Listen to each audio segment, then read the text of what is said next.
Hi, I'm Rupa. I'm back with another influencer marketing compliance regulatory update. So we've got two rulings this week from the ASA that are relevant to influencer marketing. The first one is an influencer marketing ad itself, and the second isn't, but it's got some claims in it that I think are relevant.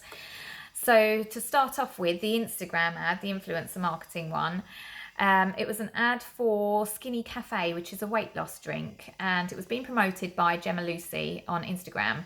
There were 25 complaints, so that's actually quite high. That's lots of complaints. And there were 3 points of complaint. So there were 3 issues that the complainants raised. The first was that this ad was not clearly disclosed. The second was that it was a weight loss product being promoted by a pregnant woman and was therefore irresponsible.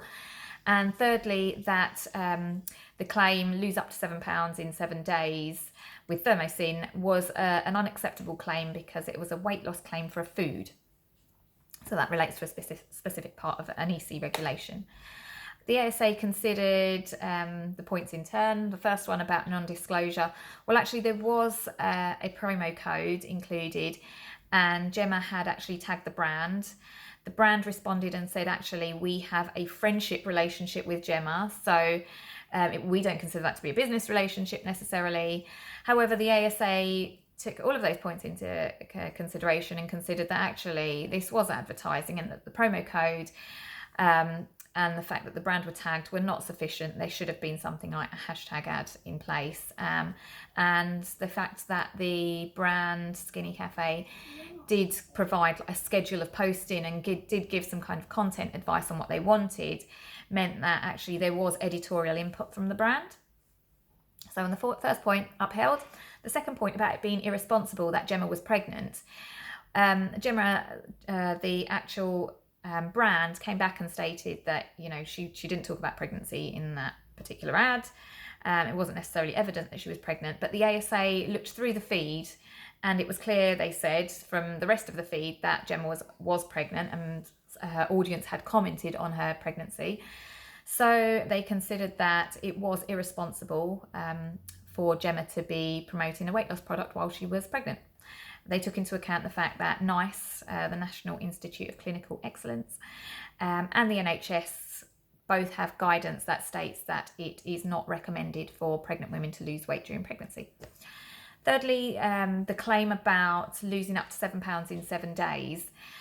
The reason that was challenged is because foods generally don't make you lose weight because you're taking in calories. And so there is a code clause based on an EC regulation that prohibits weight loss claims for foods directly related to just foods.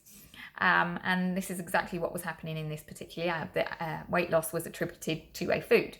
So the ASA upheld and said that was an unacceptable claim. So 3 upheld complaints there for the Instagrammer. I did mention there was another ruling that I wanted to talk about, and that was it was a website ad, a website claim and website claim. So not necessarily to do with influencers, but along the same theme of weight reduction because it's summer. So these were to do with green tea. So, and the claims were to do with fat oxidation and fat thermogenesis, essentially fat reduction. And the ASA upheld both the complaint because basically they found that the evidence wasn't satisfactory to show that green tea can cause fat oxidation or fat thermogenesis. So another upheld complaint.